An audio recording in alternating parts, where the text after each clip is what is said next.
Hello students, welcome back to our channel. Students, last lecture में हमने exercise 12.1 complete कर ली थी। आज हम एक्सरसाइज 12.2 क्वेश्चन नंबर 1 से स्टार्ट करेंगे। So exercise 12.2 question number 1 says a path is in the shape of a quadrilateral ABCD, angle C is equal to 90, AB is equal to 9, BC is equal to 12, CD is equal to 5 meter, AD is equal to 5 meter. How much area does it occupy. अब path है quadrilateral ABCD की shape में। बस आप quadrilateral तो कैसे भी बना सकते हैं, आपने ध्यान इतना देना है कि एंगल C 90 होना चाहिए। बाकी साइड्स उधर उन्होंने दे रखी हैं, तो हम फिगर से देखते हैं। तो फिगर में हमने एंगल C 90 डिग्री बना दिया। बाकी हमारा सारा ABCD क्वाड्रिलेटरल चल रहा है और जो जो उन्होंने डायमेंशंस दी हुई थी हमने वो लिख ली। ठीक है, अब सबसे पहले अगर मैं BCD ट्राइंगल की बात करूं तो BD square is equal to BC square plus CD square आएगा। ठीक है, ये हमने क्यों किया? देखो, जब मुझे क्वाड्रिलेटरल का एरिया निकालना है, हमारे पास एज सच क्वाड्रिलेटरल का फॉर्मूला तो है नहीं कोई, हमें दिख रही हैं दो ट्राइंगल्स। तो मुझे पता है कि अगर मैं दोनों ट्राइंगल्स का इंडिविजुअली एरिया निकाल के टोटल कर दूं तो पूरे क्वाड्रिलेटरल का एरिया आ जाएगा। तो अभी हम क्या करेंगे, इस ट्राइंगल का भी एरिया निकालेंगे, इस ट्राइंगल का। अगर मुझे इस ट्राइंगल का एरिया निकालना है तो दो साइड्स तो पता है, ये थर्ड साइड नहीं पता, तो ये थर्ड साइड पहले निकाल लेंगे। थर्ड साइड कैसे? आपको पता है कि ये 90 डिग्री है, तो 90 डिग्री है तो ये एक राइट एंगल ट्राइंगल बन जाती है। राइट एंगल ट्राइंगल में हम पाइथागोरस लगा सकते हैं, hypotenuse square is equal to perpendicular square plus base square, तो वही लगाया है। तो यहाँ पे BC स्क्वायर 12 का स्क्वायर, CD स्क्वायर 5 का स्क्वायर, 12 का स्क्वायर 144, 5 का स्क्वायर 25, 144 प्लस 25 169, तो BD स्क्वायर 169 आ गया। तो BD आपके पास क्या आ जाएगा? 13 सेंटीमीटर। तो ये साइड आपकी 13 सेंटीमीटर आ गई। ठीक है, अब देखो, जब भी हेरोल्ड्स फॉर्मूला लगाना है आपने क्वेश्चन में एक बार तो हेरोल्ड्स फॉर्मूला लगाना ही लगाना है, जरूरी नहीं है कि आप उससे ज्यादा लगाएं। जैसे मुझे इस क्वाड्रिलेटरल में दो ट्राइंगल्स का एरिया निकालना है, तो जरूरी नहीं है कि मैं इसका और इसका दोनों का हेरोल्ड्स फॉर्मूला से लगाऊं। मैं इसका हेरोल्ड्स फॉर्मूला से लगाऊंगी और इसको half into base into height करूंगी। वो इसलिए क्योंकि यहाँ पे 90 डिग्री है तो हाफ बेस और हाइट लग सकता है। तो इस ट्राइंगल का निकालूंगी हाफ बेस इंटू हाइट और इस पे मैं हेरोल्ड्स फॉर्मूला लगाऊंगी। तो आपने BCD ट्राइंगल पे लगाया हाफ इंटू 5 इंटू 12, यानी कि half into base into height. तो 2 से ये 12 कैंसिल हो गया, 5 6 30, तो BCD ट्राइंगल का 30 सेंटीमीटर स्क्वायर आ गया। अब हम ABD ट्राइंगल का, जिसकी तीनों साइड पता थी, तो उस पे हेरोल्ड्स फॉर्मूला लगाते हैं। हेरोल्ड्स फॉर्मूला के लिए सबसे पहले S निकालना पड़ता है, A plus B plus C/2। तीनों साइड्स उसकी पता है, 8 प्लस 9 प्लस 13/2, 30/2, 15 सेंटीमीटर आ गया।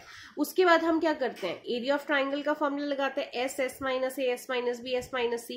तो S की जगह क्या आ गया? 15, S माइनस A। तो S माइनस A की जगह आपके पास क्या आ जाएगा? 15 माइनस 8 7। तो S माइनस B की जगह 15 माइनस 9, S माइनस C की जगह 15 माइनस 30। तो आप माइनस करेंगे तो 15 माइनस 8 7, यहाँ पे माइनस किया 6, यहाँ पे माइनस किया 2। अब क्या करते हैं, हम फैक्टर्स बनाते हैं। 15 के फैक्टर्स क्या बनेंगे? 3 इंटू 5 7, 6 के फैक्टर्स 2 इंटू 3, यहाँ पे इंटू 2। अब सबके क्या करते हैं, जो मेन आपके पास कॉमन निकल सकते हैं उसको निकाल लेंगे। तो यहाँ पे 2 दो बार है तो एक बार आ जाएगा, 3 दो बार है तो एक बार आ जाएगा। क्या अकेला अकेला बचा? 5 और 7 अकेले बचे, तो 5 इंटू 7 कितना हो जाएगा? √35। तो 2 इंटू 6 3 6 आ जाएगा, √35 सेंटीमीटर स्क्वायर। अब देखो, ये इंडिविजुअली ट्राइंगल्स का एरिया है, हमें टोटल भी तो करना होगा।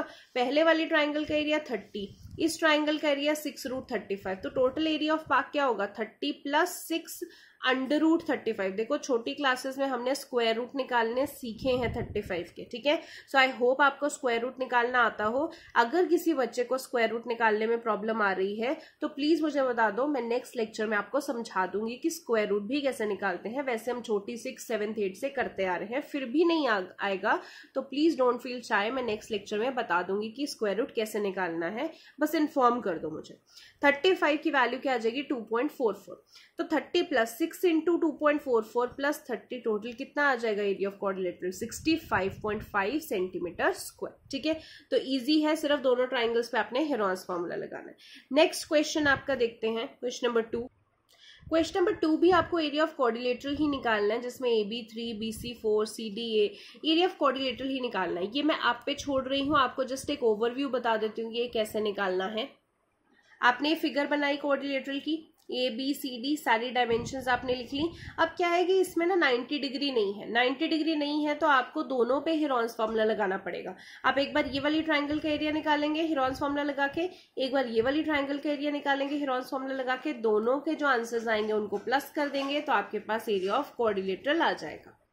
नेक्स्ट जो क्वेश्चन नंबर 3 है स्टूडेंट्स, ये हम सबसे लास्ट में करेंगे एक्सरसाइज के। तो क्वेश्चन नंबर 4 देखते हैं, ये very very important question for your exams. Question number 4 says a triangle and a parallelogram have same base, मतलब एक ट्राइंगल एक पैरेललोग्राम उनका बेस बराबर है एंड उन दोनों का एरिया भी बराबर है।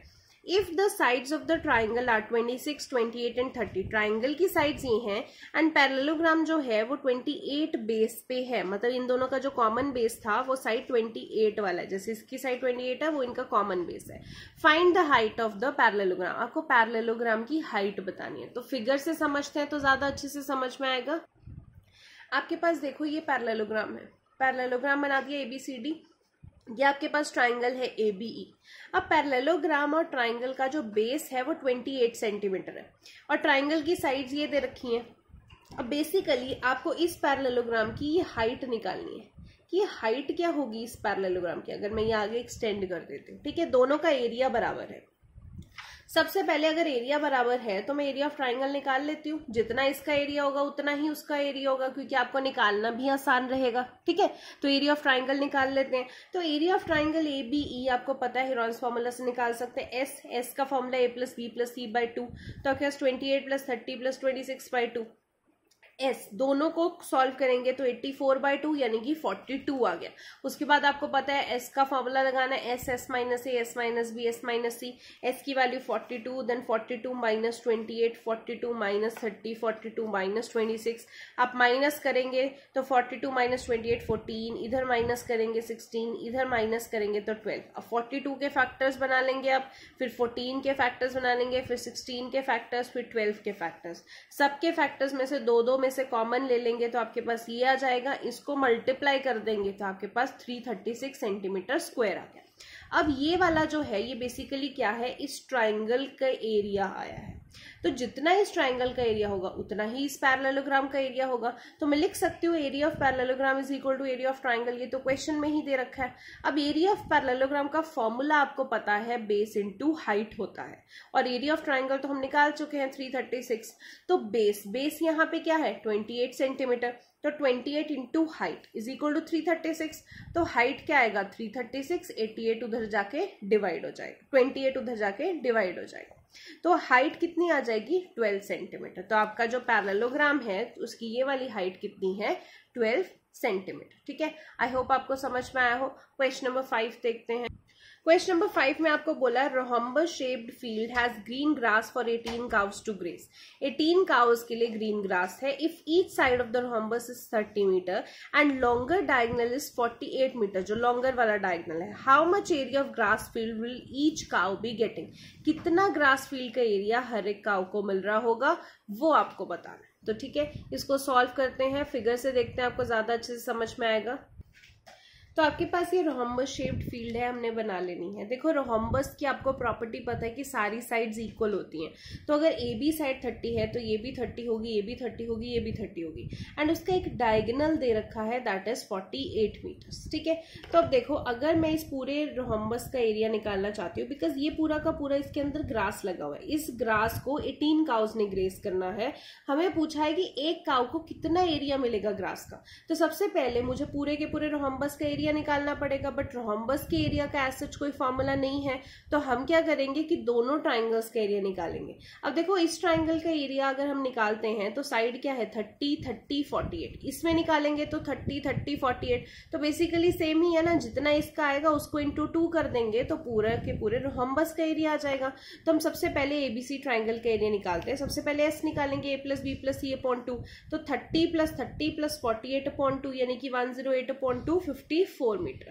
अब एरिया ऑफ ट्राइंगल निकालते हैं, S - A, S - B, S - C यानी कि 54, 54 - 30, 54 - 30, 54 - 48। आप माइनस करेंगे तो 54 इधर माइनस करेंगे, 24 इधर करेंगे, 24 इधर करेंगे 6। तो आप 54 के पहले फैक्टर्स बना लेंगे, 24 के फैक्टर्स, फिर 24 के फैक्टर्स, फिर 6 के फैक्टर्स। तो अब सब में से आपने कॉमन लेना है, पेयरिंग कर लेनी है, तो कॉमन लेके हमने बाहर निकाल दिया, दो दो में से एक एक बाहर निकाल लेना है। सबको मल्टीप्लाई करेंगे तो 432 मीटर स्क्वायर आएगा। अब ये एक ट्राइंगल का 432 मीटर स्क्वायर है। एरिया ऑफ पूरा कोऑर्डिनेटरल, या आप यहाँ पे बेटर लिखें तो एरिया ऑफ रोम्बस लिखें। एरिया ऑफ रोम्बस क्या हो जाएगा, 2 इंटू 432 यानी कि 864 मीटर स्क्वायर। अब टोटल एरिया इतना आ गया, तो ईच काउ को कितना मिला होगा, जितना टोटल एरिया है divide by number of cows, यानी कि 18 काउस थी, तो 864 डिवाइड बाय 18 48 मीटर स्क्वायर। ठीक है, क्वेश्चन नंबर 6 देखते हैं। An umbrella is made by stitching 10 triangular pieces of cloth of 2 different colors, each piece measuring 20, 50, 50. How much cloth of each color is required for the umbrella? अब ये umbrella है, umbrella में 10 triangular pieces है। उन triangular pieces में एक triangle का जो पीस है उसकी जो साइड है 20, 50, 50, ये 20, ये 50, ये 50। ठीक है, how much cloth of each colour is required. अब देखो अगर यहाँ पे 10 ये ट्राइंगल्स आएंगी ना, तो जैसे मान लो एक ब्लैक है, एक व्हाइट है, एक ब्लैक एक व्हाइट, तो बेसिकली ईच कलर के तो 5 पीस हुए ना, 10 में से 5 ब्लैक होंगे, 5 व्हाइट होंगे, तो आपको ईच का निकालना है। तो देखते हैं कैसे करेंगे। तो अगर एक ट्राइंगल पीस हम लेते हैं, डायमेंशंस क्या है 50, 50, 20, तो पहले तो एरिया ऑफ वन ट्राइंगल निकाल लेते हैं, तो वही निकालना है। अब तो इतनी बार कर चुके हैं, पहले इसका फॉर्मूला लगाएंगे a + b + c, यानी कि तीनों साइड का सम डिवाइड बाय 2, 120/2 60। फिर एरिया ऑफ ट्राइंगल लगाएंगे s - a, s - b, s - c, s की जगह 60, 60 - 50, 60 - 50, 60 - 20, तो आपका 60 × 10 × 10 × 40 आ गया। अब नेक्स्ट क्या करेंगे, आप फैक्टर्स बनाएंगे, तो आपके पास 60 के फैक्टर्स, फिर 10 के फैक्टर्स 10, फिर 40 के फैक्टर्स, सब दो दो में से एक एक बाहर निकाल लेंगे। आपके पास एक 2 और एक 3 बच जाएगा, तो वो रूट में आ जाएगा, 2 × 3 यानी कि 6 आ जाएगा।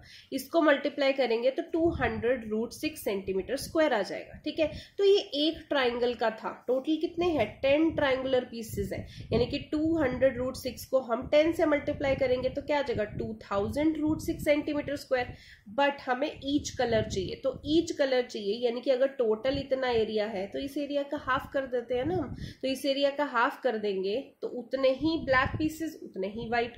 2000 डिवाइड बाय 2 यानी कि 1000√6 सेंटीमीटर स्क्वायर ईच कलर के एरिया होंगे, मतलब इतने ही ब्लैक कलर का, इतना ही व्हाइट कलर का। ठीक है, क्वेश्चन नंबर 7 देखते हैं। आपको बोला है kite is in the shape of a square with diagonal 32 and an isosceles triangle of base 8 and side 6 centimetre, each is to be made with 3 different shades as shown in the figure. How much paper of each shade has been used in it. आपको paper बताना है कि each shade का कितना लगा। ये आपको kite दिख रही है, काइट में अगर यहाँ पे बात करूं तो एक शेड लगा दिया, ये वाला एरिया सेकेंड शेड लगा दिया, ये वाला एरिया थर्ड शेड लगा दिया। अब ये वाला बोला है कि एक स्क्वायर है ऊपर वाला जिसका एक डायगोनल 32 दे रखा है। अब स्क्वायर है, उसके डायगोनल तो बाइसेक्ट करते हैं, मतलब हाफ हाफ में डिवाइड करेंगे। तो अगर ये पूरा का पूरा 32 है, पहली बात तो ये वाला डायगोनल भी 32 होगा, ये अगर 32 है, तो अगर ये पूरा का पूरा 32 है तो इसका आधा कितना होगा 16, और अगर ये पूरा 32 है इसका आधा कितना होगा 16। तो आपके पास जो नीचे ट्राइंगल है ये क्या है, आइसोसेलेस ट्राइंगल है जिसका बेस क्या है 8, यानी कि ये तो 8 है और बाकी साइड कितनी होगी 6 होगी। आइसोसेलेस है ना, तो ये वाली साइड भी 6, ये वाली साइड भी 6, तो हमें तीनों शेड्स का एरिया बताना है। तो आपके पास अगर ये एरिया आ रहा है, ये ट्राइंगल का हमने निकालना है काइट का, तो सबसे पहले इस ट्राइंगल का एरिया निकालते हैं। ये शेड नंबर 1 है पूरा का पूरा, तो यानी कि ये साइड प्लस ये साइड प्लस ये साइड। अब ये दोनों साइड्स तो पता नहीं है हमें, तो सिर्फ यही साइड पता है कि ये डायगोनल 32 है, तो हम इस पे क्या लगाएंगे, हमें पता है ये डायगोनल्स जो है ये 90 डिग्री पे बाइसेक्ट करते हैं। तो अगर मैं ये एरिया ऑफ ट्राइंगल कैसे निकालूं, हाफ बेस इंटू हाइट से, तो हाफ बेस इंटू हाइट से निकालेंगे। हाफ बेस कितना है 32, ये हाइट कितनी हो जाएगी 16 हो जाएगी। देखो पूरा का पूरा डायगोनल 32 है तो उसका आधा कितना होगा 16, तो पूरा बेस 32, ये हाइट 16, 32 × 16 256। अब फर्स्ट शेड 256 सेंटीमीटर स्क्वायर का है। अगर मैं सेकंड शेड की बात करूं तो वो भी तो हाफ बेस इंटू हाइट निकाल सकती हूँ, तो वो भी हाफ इंटू 32 × 16 होगा, लेकिन सेकंड शेड भी कितना होगा 256 ही होगा जितना फर्स्ट है। अब थर्ड शेड की बात करते तो ये तो ट्राइंगल बन गई ना, अलग अलग साइड है, हेरॉन्स फॉर्मूला लगा सकते हैं एस लगा के, 6 + 6 + 8 अपॉन 2 20/2 10। फिर एरिया ऑफ ट्राइंगल लगाएंगे s - a, s - b, s - c, 10 हो गया, 10 - 6, 10 - 6, 10 - 8। तो आप सॉल्व करेंगे, प्राइम फैक्टर्स बनाएंगे, दो दो के कॉमन लेंगे, सिर्फ आपका √5 है जो अलग बच जाएगा, फिर आपने इसको मल्टीप्लाई करेंगे तो 8√5 सेंटीमीटर स्क्वायर थर्ड शेड का एरिया आ जाएगा। तो टोटल नहीं करना, उन्होंने ईच शेड का पूछा तो आपने बता देना फर्स्ट शेड 256, सेकेंड भी 256, थर्ड वाला 8√5 सेंटीमीटर स्क्वायर। क्वेश्चन नंबर 8 देखते हैं। A floral design on the floor is made up of 16 tiles which are triangular, sides of the triangle being 9, 28 and 35 centimeter. Find the cost of polishing the tiles at the rate of 50 पैसा per centimeter square. ये आपको देखो floral design दिख रहा है, आपको tiles में ये दिखता होगा। इस फ्लोरल डिजाइन में टोटल 16 टाइल्स है। 16 टाइल्स का हमें टोटल कॉस्ट कितनी पे करनी है वो बताना है। तो कॉस्ट निकालने से पहले हमें 16 टाइल्स का एरिया पता होना चाहिए। 16 टाइल्स का एरिया एक बारी में तो नहीं निकाल सकते, तो सबसे पहले एक टाइल का एरिया निकालते हैं। ये आपकी एक टाइल है जिसका साइज है 28, 9, 35। तो पहले एक टाइल का एरिया निकाल लेते हैं, उसको इंटू 16 कर देंगे, फिर कॉस्ट भी देख लेंगे।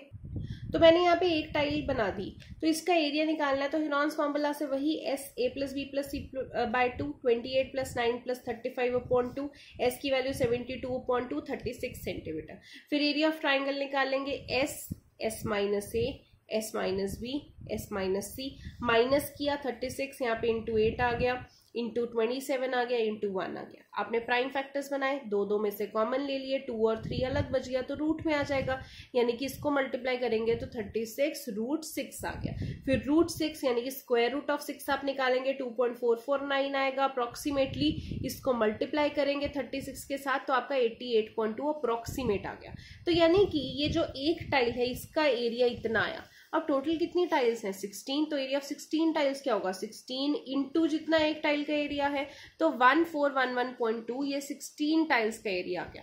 अब सिर्फ एरिया तो नहीं निकालना था, आपको कॉस्ट निकालनी है पॉलिशिंग की। तो cost of polishing the tiles at the rate of 50 पैसा पर सेंटीमीटर स्क्वायर। अब देखो, जब भी कॉस्ट निकालते हैं हम रुपीज में निकालते हैं, पैसे में नहीं निकालते। तो 50 पैसा बोला है तो पहले 50 पैसा को रुपीज में करने के लिए 50/100, because 1 rupee is equal to 100 paisa. तो 50/100 इंटू जितना एरिया है, तो आपके पास टोटल 705.60 रुपीज आपके पास आंसर आ गया। क्वेश्चन नंबर 9 देखते हैं। क्वेश्चन नंबर 9 में आपको बोला है field is in the shape of a trapezium whose parallel sides are 25 and 10 meter, the non parallel sides are 14 and 13 meter, find the areas of the field। तो trapezium, ये बहुत important question है, आपके paper में बहुत बार आ जाता है।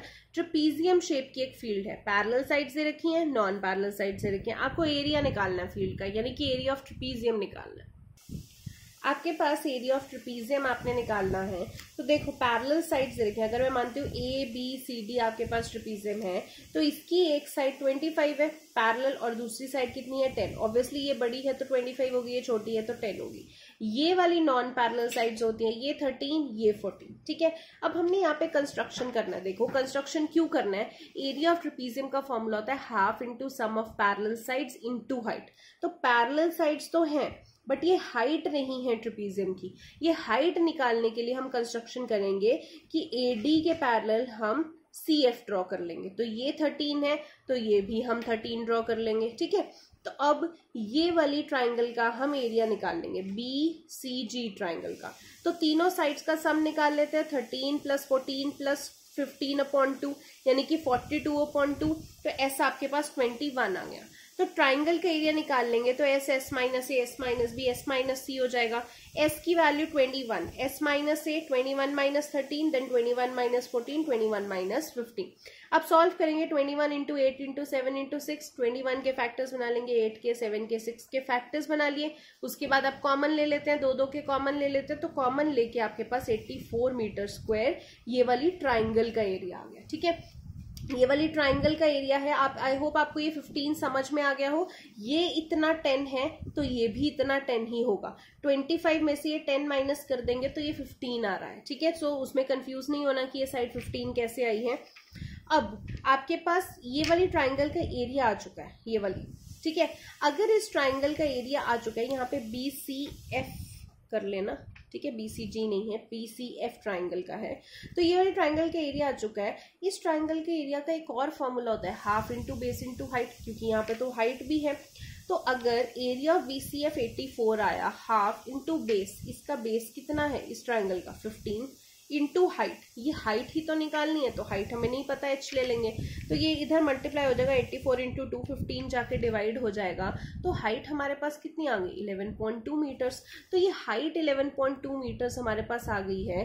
अब अगर मुझे पूरे ट्रेपीजियम का एरिया निकालना है तो मेरे पास फॉर्मूला तो आ गया ना, half into sum of parallel sides into height, तो हाफ इंटू पैरेलल साइड्स का सम 825 है, CD कितना हो गया 10, दोनों को प्लस कर देंगे। हाइट हमने अभी निकाली है कितनी 11.2, तो आपके पास मल्टीप्लाई करके area of trapezium 196 metre square आ गया। ठीक है, आई होप आपको क्लियर हुआ हो। सो आज के लेक्चर में स्टूडेंट्स इतना ही है, इतना ही आपने कंप्लीट करना है। इसके बाद जो क्वेश्चन नंबर 3 हमारा रह गया है वो मैं कल के लेक्चर में करवाऊंगी आपको। अगर हो सके तो आप उसको एक बार ट्राई भी कर सकते हैं, अगर आपसे होता है वेल एंड गुड, नहीं तो मैं कल के लेक्चर्स में वो करवाऊंगी।